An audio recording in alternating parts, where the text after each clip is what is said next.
I didn't yell at him. I didn't threaten him. I didn't kick him out. I just kept paying his bills and quietly destroyed the one thing he loved more than money. He never realized what I did, and that's what made it perfect. Before we dive in, hit the like button, subscribe for more real revenge stories, and tell me in the comments where you're watching from. Because if you've ever been used, disrespected, or taken for granted inside your own home, this story is going to hit close. I agreed to live with him because it made sense on paper. Split rent, split bills, 2 adults sharing one apartment, each pulling their own weight. I wasn't looking for friendship, drama, or chaos. I just wanted stability, predictable expenses, a quiet place to come home to after long days of work. At first, he seemed fine, a little awkward, very into video games, but polite enough. He talked confidently about budgeting, about always paying his share. I believed him. I wanted to believe him. The first month, the rent was late by 2 days. He laughed it off. Payroll issue, he said. I brushed it aside. Things happen. The second month, it was 5 days late. Bank error. The third month, nearly a week. Unexpected expenses. Each excuse slid a little easier off his tongue, and each time I felt a little smaller agreeing. To cover the gap. I told myself it was temporary. I told myself I was being understanding. But understanding quickly turned into routine, and routine turned into resentment. By the 4th month, I noticed I was the only one making sacrifices. I stopped ordering food. I delayed buying things I needed. Every bill notification made my stomach tighten. Meanwhile, he never seemed stressed. He always had snacks, new accessories, energy drinks stacked beside his desk, and most importantly, he always had time, endless time. That's when I realized what mattered most to him. Star Wars Galaxies, that game consumed him. Completely. It wasn't just entertainment, it was his entire identity. He woke up thinking about it. He stayed up until sunrise playing it. I would walk past his room late at night and see the blue glow leaking from under the door, hear the frantic clicking of keys, the low muttering, the burst of excitement. Inside that digital world, he was important, powerful, respected. Outside of it, real-life bills didn't exist, and the later his rent became, the more time he spent playing. By month 6, I wasn't just annoyed anymore. I was drained. Every interaction with him felt heavy. Every reminder about rent felt humiliating, like I was begging for something that was already owed to me. I hated that feeling.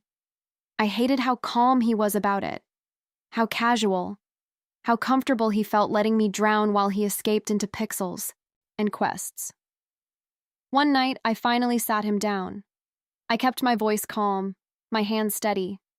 I explained that I couldn't keep doing this, that I needed the full rent, not excuses, not half, not promises. He nodded seriously, looked me straight in the eye, and swore he would fix it. When he handed me the envelope a few days later, I felt relief for the first time in months. My shoulders relaxed, my chest loosened. Maybe this was it. Maybe he finally understood the pressure I'd been under. I opened the envelope. Half the rent. That's it. I remember staring at the bills in my hand. They felt light. Too light. My ears rang. My face went hot, then numb. I didn't even look at him right away. I was afraid of what would come out of my mouth if I did. Then my eyes drifted past him to his desk. Sitting there, casually, like a slap in the face were brand new game subscription cards. Multiple of them, still shiny, still unused. Something inside me shifted. I smiled.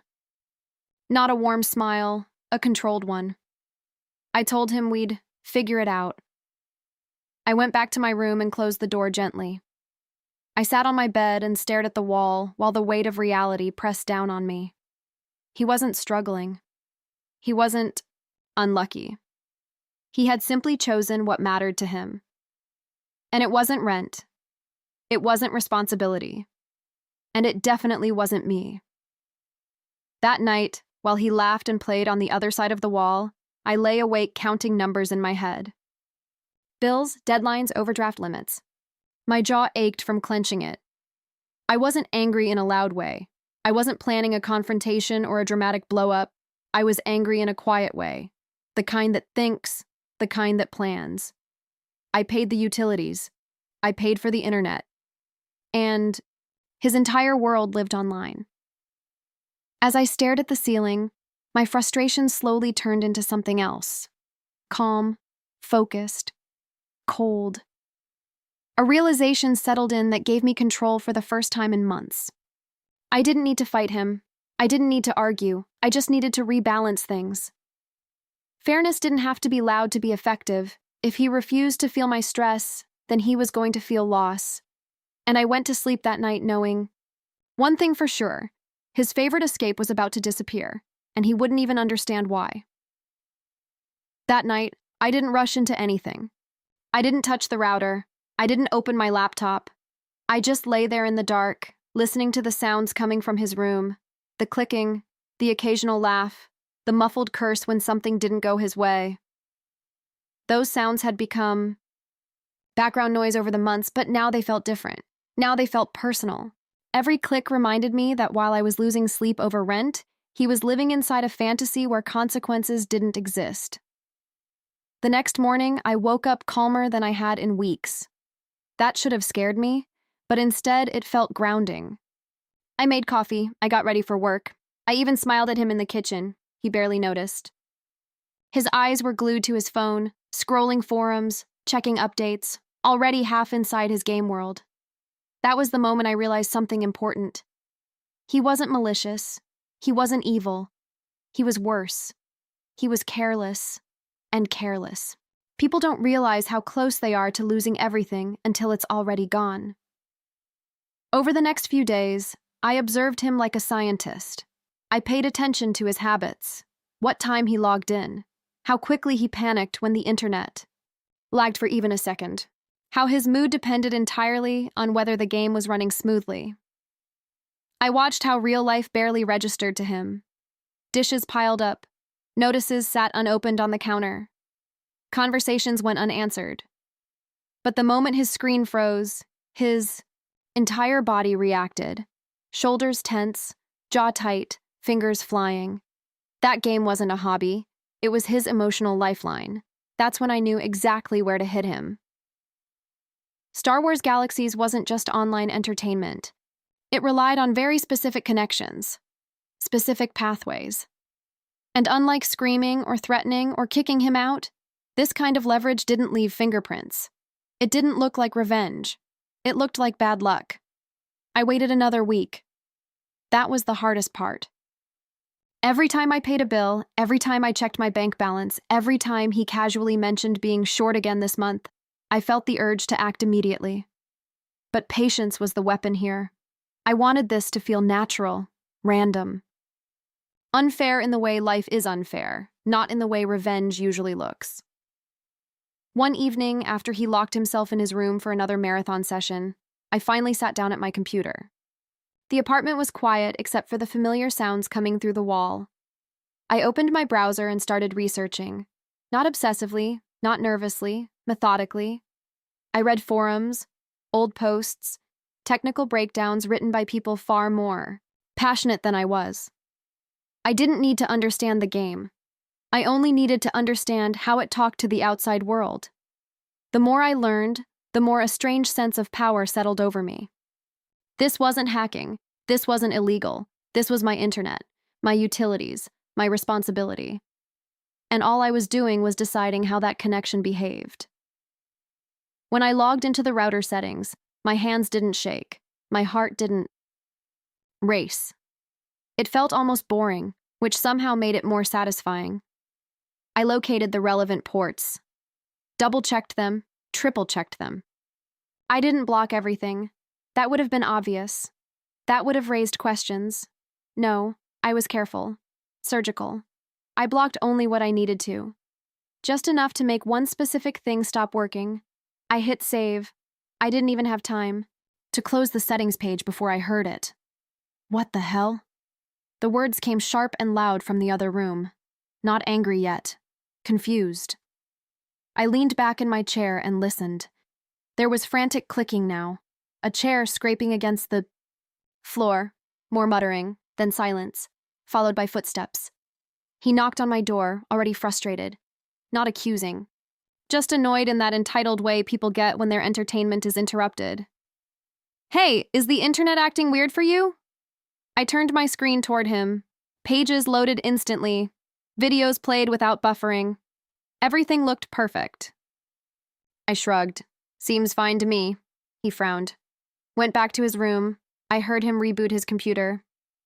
Then the modem. Then the router. I waited.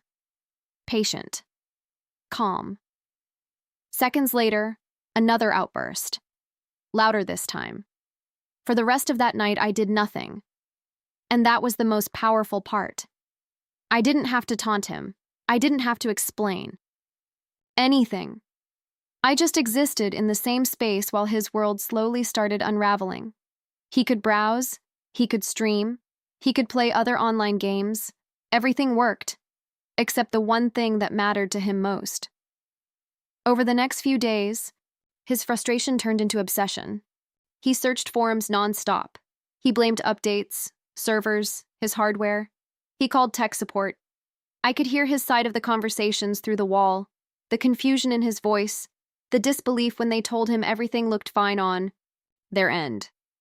Every so often, he'd poke his head into my room. "Hey, could you reboot the router real quick?" "Sure," I'd say, smiling, pretending to press buttons that didn't need pressing. "Looks fine from here." And it was. Each time I said those words, I felt lighter. Each time he walked away disappointed, something inside me unclenched. This wasn't about cruelty. This was about balance. About finally feeling like I wasn't the only one carrying stress in that apartment. He started sleeping less, eating less, snapping more. Without his game, he had nothing to distract him from. Reality. Bills became real. Time slowed down. Silence replaced the constant digital noise. And for the first time since we'd lived together, he was uncomfortable. Meanwhile, I slept better than I had in months. I paid the bills on time. I worked. I lived my life. And every night I listened as he slowly realized that his escape was gone, and there was nothing he could do about it. And the best part? He still thought it was just bad luck. The first real change I noticed wasn't anger. It was confusion. Pure, helpless confusion. He stopped sounding excited when he talked. His footsteps got heavier. His door stopped slamming shut with anticipation and started closing slowly, like he was afraid of what waited for him on the other side of the screen. The game still wouldn't connect, day after day, hour after hour, and nothing he tried worked. At first, he was polite about it, almost apologetic. He'd knock on my door softly, like he didn't want to bother me. "Hey, sorry to ask again, but could you maybe check the router settings, just in case?" I'd nod, walk over calmly, and stare at the screen like I was diagnosing a problem. I'd hum thoughtfully. I'd click around aimlessly. Then I'd say the same thing every time. Everything looks normal to me. And every time his shoulders would slump just a little more, he started spending hours online reading troubleshooting guides. I'd see tabs open with titles like Connection Timeout Fixes and Why Only One Game Won't Connect. He'd follow instructions step by step, reset configurations, update drivers, reinstall the game. He even bought a new Ethernet cable like that would somehow magically change reality. Each failed attempt chipped away at his confidence. The more he tried to fix it, the more personal the failure felt. And with his escape gone, real life began. Creeping back in, I noticed unopened mail piling up on the counter.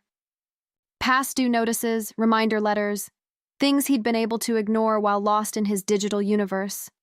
Without that constant distraction, there was nothing to drown out responsibility anymore. Silence has a way of making problems louder, and our apartment had never been quieter. He became restless. He paced. He sighed loudly. He snapped at little things. One night, he slammed his keyboard down so hard I heard the plastic crack. Another night, he sat in the living room staring at the blank TV like he was waiting for something to happen. I'd sit across from him reading, calm and unbothered, feeling a strange sense of peace watching him finally sit with the discomfort I'd been carrying for months. The irony was almost poetic. I hadn't taken his money, I hadn't yelled, I hadn't demanded anything new. All I had done was remove the illusion that allowed him to avoid reality, and without it, he didn't know who he was. A week later, he brought up rent again. This time, his voice was different, softer, less defensive. "Hey, I'm still short this month, but I'm trying to figure something out." I looked at him and waited. That silence stretched longer than any argument ever could. He shifted uncomfortably, cleared his throat. For the first time, he looked embarrassed. I didn't respond immediately. I let the moment breathe. Then I said, "Evenly, I need you to understand that I can't keep covering for you. No anger, no accusation, just truth." He nodded quickly. Too quickly. Like he was afraid I'd say more. That night, he didn't knock on my door. He didn't ask about the router. He didn't play anything. He just sat in his room with the lights off. I could feel the tension through the walls, the desperation. He was running out of options, and it showed. Over the next few days, he called tech support again and again. I heard frustration creep into his voice, then disbelief, then anger. At one point, he raised his voice so loudly I froze in place, listening. "No, you don't understand. Everything else works. Just not this." When the call ended, he laughed bitterly. A hollow sound, the kind people make when they feel powerless. And that's when I realized something important. He didn't miss the game itself anymore. He missed control. Inside that world, he was competent, successful, respected. Without it, he was just a guy who couldn't pay his rent and didn't know how to fix his life. The contrast was brutal. I'd catch him watching. Me sometimes, quietly, like he was trying to understand why I seemed so unaffected while his world fell apart. I'd smile politely, ask him how his day was, act normal. That normality unsettled him more than any confrontation ever could have. Days turned into weeks. His routines collapsed, his confidence eroded. And slowly, something shifted between us. I wasn't the one asking anymore. I wasn't chasing him for money or explanations. He was the one orbiting around me now, waiting, hoping, dependent. And all the while, the internet worked perfectly. That was the most devastating part. The breaking point didn't come with yelling. It didn't come with a fight. It came quietly, the way real consequences usually do. One morning, I noticed he was still awake when I left for work. His eyes were red. Not tired red, defeated red. He was sitting on the edge of his bed, staring at the floor like he was replaying every bad decision he'd made. Except now there was no pause button. No escape. No digital world waiting to swallow him whole. When I came home that evening, the apartment felt different. Heavy. Too quiet. His door was open, which almost never happened. He was sitting there surrounded by clutter he'd ignored for months. Dirty dishes, old mail, half-empty energy drink cans. And right in the middle of all that chaos, his computer screen glowed, uselessly, stuck on a loading error he'd memorized by heart. He didn't look up at first. When he finally did, his voice cracked. "I don't get it. I've tried everything." There was no anger left in him, no attitude, just confusion and embarrassment layered together. I nodded slowly, like I understood, like I was on his side. That hurt him more than if I'd blamed him. From that point on, his desperation became impossible to hide. He stopped pretending things were fine. He stopped joking. Every conversation circled back to the same thing. The internet, the game, the money he didn't have. The job hours he couldn't get. Reality had him cornered, and he had no idea how to fight back. Then came the moment I knew the power dynamic had completely flipped. He asked me for help. Not technical help. Real help. One night, he sat down across from me in the living room, hands clasped together like he was bracing himself. I might have to move out, he said quietly. The words hung in the air, heavy, final. I felt something shift in my chest. Not guilt, not pity, but closure. This wasn't about winning anymore. This was about balance finally being restored. He admitted he was behind on everything. Rent, cards, loans. He admitted he'd been using the game to escape stress instead of fixing it. He didn't say my name when he talked about who'd been carrying him, but we both knew. For the first time, he looked at me like an equal. Not a safety net, not a fallback, an equal. And still, I said nothing about the router. Over the next few weeks, he packed slowly, painfully. Every box felt like another acknowledgement of failure. He tried to laugh it off sometimes, but it didn't land. I helped him move small things, not because I felt bad, but because I felt done. The anger had burned itself out. What remained was calm satisfaction. The night before he moved out, he stood in the doorway of my room, hesitated, then said, "I always thought something weird was going on with the internet." He smiled weakly. Maybe it was just bad luck. I met his eyes and smiled back. "Yeah," I said softly. "Sometimes things just stop working." He nodded, accepting that answer because he needed to, because the truth wouldn't have helped him, because the lesson had already been learned. After he left, the apartment felt lighter. Quieter, in a good way.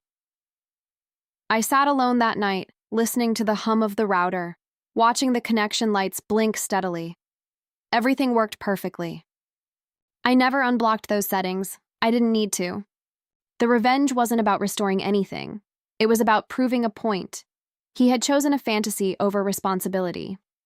I had chosen patience over chaos, and patience won. After he moved out, I expected to feel something dramatic. Relief, joy, maybe even guilt. But what I actually felt was stillness. The apartment didn't echo with keyboard clicks anymore. No late-night laughter, no frustrated outbursts through thin walls. Just silence. Clean, steady silence. The kind that lets you breathe properly. Again. The first night alone, I sat on the couch and listened to the hum of the apartment. The refrigerator, the distant traffic, my own breathing. I realized how tense I'd been for months without even noticing. My shoulders slowly relaxed. My jaw unclenched. I hadn't just been paying his rent. I'd been carrying his stress, his avoidance, his irresponsibility. And now, all of it was gone. I didn't rush to unblock anything. Not because I needed to keep control, but because it didn't matter anymore. The lesson had already landed. The damage was already done. He had lost his escape, his comfort, his illusion of control. And the truth is, I didn't take it from him. He handed it over the moment he chose a game over real-life responsibilities. Weeks passed, then months. Occasionally, he'd text me.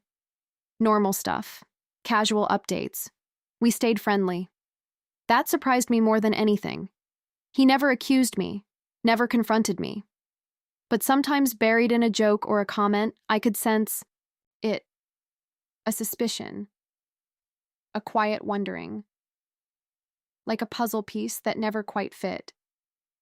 And I think that was the real punishment. Not knowing, not having proof, not being able to point a finger or place blame. Just living with the feeling that maybe, just maybe, his own actions had finally caught up to him. Looking back, I don't see myself as cruel. I don't see myself as vindictive. I see myself as someone who stopped sacrificing her peace for someone else's comfort. I didn't scream because screaming doesn't teach lessons. I didn't threaten because threats invite resistance. I chose something far more effective. I chose consequences. There's a strange power in quiet revenge. It doesn't announce itself. It doesn't seek validation. It doesn't need applause. It simply restores balance. And when balance returns, you don't feel high. You feel whole. Sometimes people ask why I never told him the truth, why I didn't take credit, why I didn't want him to know it was me. The answer is simple. Revenge isn't about being seen. It's about being free. The moment he moved out, the moment the stress left my life, the story was already over, and here's the part that stays with me the most. If he had just paid the rent, nothing would have happened. If he had just respected the agreement, I would have kept covering the internet without a second thought. If he had treated me like a roommate instead of a safety net, none of this would exist. He wasn't punished for liking games. He was punished for choosing escape over responsibility. And that's a lesson life teaches everyone eventually. Some people learn it through conversations. Others learn it through loss. I just made sure the timing was perfect. You don't always need to raise your voice to be heard. Sometimes the quietest response leaves the deepest mark. And sometimes the most satisfying justice comes not from revenge itself, but from watching balance quietly return to your life. If this story gave you chills, hit that like button and subscribe for more real, emotionally charged revenge stories. And now I want to hear from you. Tell me in the comments where you're watching from, and ask yourself this. If someone disrespected you the same way, would you stay silent or would you do exactly what I did? Because sometimes silence isn't weakness, it's strategy.